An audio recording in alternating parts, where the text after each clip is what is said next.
Timer programming in 8051-ലെ 6-ാമത്തെ ക്ലാസ്സാണിത്. കഴിഞ്ഞ 5 ക്ലാസ്സുകളും ഒന്ന് റിവൈസ് ചെയ്ത് നോക്കേണ്ടതാണ്. കഴിഞ്ഞ ക്ലാസ്സിൽ നമ്മൾ മോഡേൺ പ്രോഗ്രാമിംഗിൻ്റെ തിയറി എഴുതി, അല്ലെങ്കിൽ അതിൻ്റെ അൽഗോരിതം എഴുതിയിരുന്നു. ഇന്നത് പ്രോഗ്രാമിംഗിലേക്ക് മാറ്റിയെന്ന് മാത്രം. In the following program we are creating a square wave of 50% duty cycle on the P1.5 bit. Timer 0 is used to generate the timer delay. 50% duty cycle. അപ്പോൾ ഓൺ പീരീഡും ഓഫ് പീരീഡും തുല്യം. പോർട്ട് 1.5 ജനറേറ്റ് ചെയ്യേണ്ടത്. P1.5 square wave കിട്ടണം. ഇത് time delay പ്രോഗ്രാമിൻ്റെ സഹായത്തോടെ നേരത്തെ തന്നെ ഈ ടൈമർ ഉപയോഗിക്കാതെ നമ്മൾ എഴുതിയിട്ടുണ്ട് ഈ പ്രോഗ്രാം. ഇപ്പോൾ ഇത് ടൈമർ ഉപയോഗിച്ച് എഴുതിയെന്ന് മാത്രം.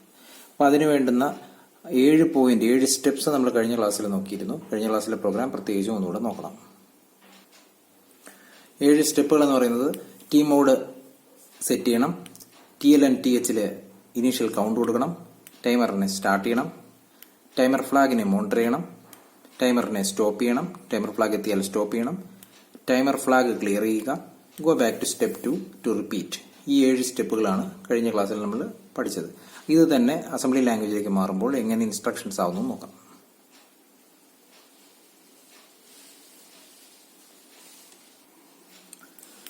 Label opcode operand commands. ORG0 is the program starts here. Move tmode, 01. ഇവിടെയാണ് ഫസ്റ്റ് കണ്ടീഷൻ. മോഡ് സെറ്റ് ചെയ്തു. tmode 01.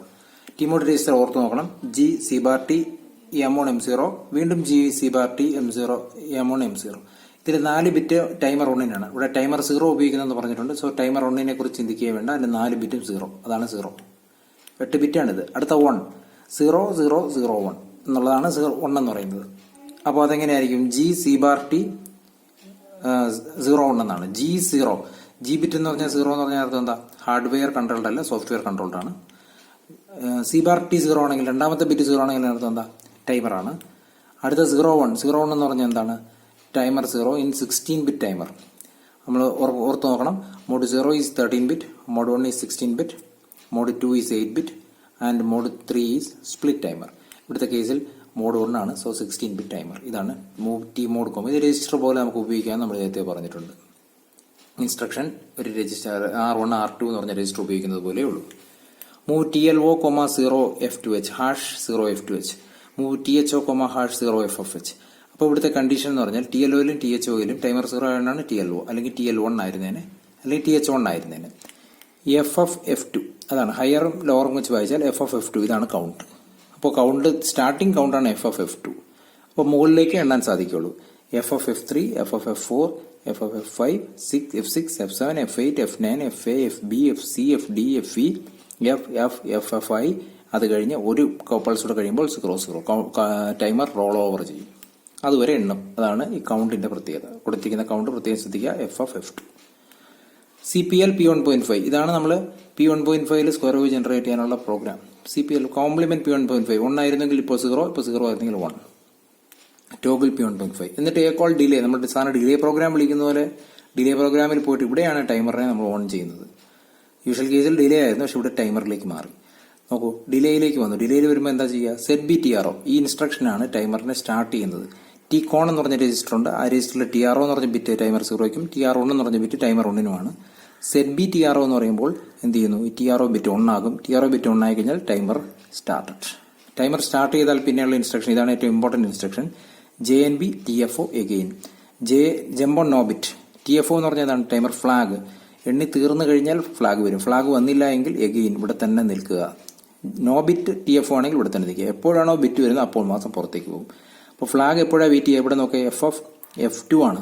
അത് F3 ആയി, F4 ആയി, ഫൈനലി FF കഴിഞ്ഞ് 0000 ആകുമ്പോഴേക്കാണ് ഫ്ലാഗ് എത്തുക. ഫ്ലാഗ് എത്തുന്നത് വരെ ഇവിടെ തന്നെ വെയിറ്റ് ചെയ്യും. ടൈമർ സ്റ്റാർട്ട് ചെയ്തു ZBയിൽ. ഇവിടെ ഫ്ലാഗിന് വേണ്ടി വെയിറ്റ് ചെയ്ത് അവിടെ തന്നെ ഈ ഇൻസ്ട്രക്ഷനിൽ തന്നെ നമ്മൾ ലൂപ്പ് ചെയ്ത് നിൽക്കും TFO എത്തുന്നവരെ. TFO എത്തിക്കഴിയുമ്പോൾ എന്ത് ചെയ്തു? Next instruction. അപ്പോൾ എണ്ണി തീർന്നു നോക്കാം. Then clear TRO. ZBTRO ചെയ്തപ്പോഴാണ് ടൈമർ സ്റ്റാർട്ട് ചെയ്യുന്നത്. ക്ലിയർ TRO ചെയ്യുമ്പോൾ ടൈമർ സ്റ്റോപ്പ് ആകും.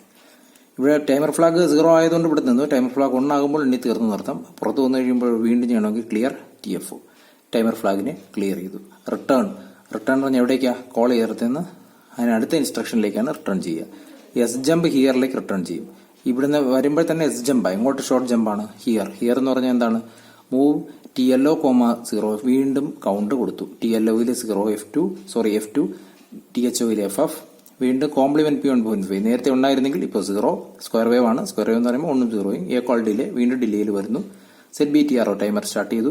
JNBTFO ടൈമർ ഫ്ലാഗിന് വേണ്ടി വെയിറ്റ് ചെയ്തു. ഫ്ലാഗ് എത്തിക്കഴിയുമ്പോൾ ടൈമറിനെ ക്ലിയർ TRO ടൈമറിനെ സ്റ്റോപ്പ് ചെയ്തു. Clear TFO timer flag clear ചെയ്തു. വീണ്ടും റിട്ടേൺ ചെയ്യുന്ന എങ്ങോട്ടാ? ഡിലേ കഴിഞ്ഞുള്ള നെക്സ്റ്റ് ഇൻസ്ട്രക്ഷൻ ജംപ് ഹിയർ ഈ ഇൻസ്ട്രക്ഷനിലേക്ക്. ഇവിടെ വരുമ്പോൾ ജമ്പാണ്. എവിടേക്ക്? ഹിയർ. വീണ്ടും ഹിയർ. വീണ്ടും കൗണ്ട് ലോഡ് ചെയ്തു. TLO THOയിലേക്ക് കൗണ്ട് കൊടുത്തു. CPL P1.5 A call delay. ഇതാണ് rotation. This continuously generating a square wave with a time delay. Time delay കൂട്ടണമെങ്കിൽ ഇവിടുത്തെ കൗണ്ടിൽ വേരിയേഷൻ വരുത്തണം. ഇപ്പോൾ കൗണ്ട് F2 വരെ F1 ആണെങ്കിൽ വീണ്ടും ടൈം ഡിലേ കൂടി. F0 ആണെങ്കിൽ വീണ്ടും ടൈം ഡിലേ കൂടി. എന്താ? കൂടുതൽ എണ്ണണം. എത്രത്തോളം എണ്ണുന്നോ അത്രത്തോളം സമയം വെയിറ്റ് ചെയ്യും. ഇപ്പോൾ ടൈം ഡിലേ കൂട്ടണമെങ്കിൽ നമുക്ക് ഇവിടുത്തെ TLO, ഇനി TLOയുടെ വാല്യൂ 00 ആണെങ്കിൽ വലിയ ടൈം ഡിലേ ആവും. കാരണം FF 00 നിന്ന് പിന്നെ അത് കൗണ്ട് ചെയ്ത് FF വരെ എണ്ണേണ്ടി വരും. മൊത്തം വാല്യൂ 00 ആണെങ്കിലോ ഇതും 00 ആണെങ്കിൽ 65,536 പൾസ് കഴിഞ്ഞാൽ മാത്രമേ എണ്ണിത്തീരുള്ളൂ. അപ്പോൾ ഡിലേ അഡ്ജസ്റ്റ് ചെയ്യാനായിട്ട് നമ്മളിവിടെ കൗണ്ട് അഡ്ജസ്റ്റ് ചെയ്താൽ മതി. ഇത് T മോഡ് സെറ്റ് ചെയ്ത് ഓർത്ത് വയ്ക്കുക. ഒരു ടൈമർ 0 ഉപയോഗിച്ചിട്ടുള്ളൂ. ടൈമർ 1 നമ്മൾ ഉപയോഗിക്കുന്നില്ല. അതുകൊണ്ട് ആദ്യത്തെ പോർഷൻ 0. 1 എന്ന് പറഞ്ഞാൽ 0001. അത് T മോഡ് രജിസ്റ്ററിന്റെ സെറ്റിംഗ് ഒന്നുകൂടെ നോക്കുമ്പോൾ അത് നമുക്ക് ക്ലിയർ ആകും. ഈ പ്രോഗ്രാം കണ്ടതിന് ശേഷം വീണ്ടും T മോഡ് രജിസ്റ്ററിന്റെയും സെറ്റിംഗും പഴയ ക്ലാസ്സുകളും ഒന്നുകൂടെ കൊണ്ടു നോക്കുക. നിങ്ങൾക്ക് അത് ക്ലിയർ ആയിട്ട് മനസ്സിലാക്കിയെടുക്കാൻ സാധിക്കും.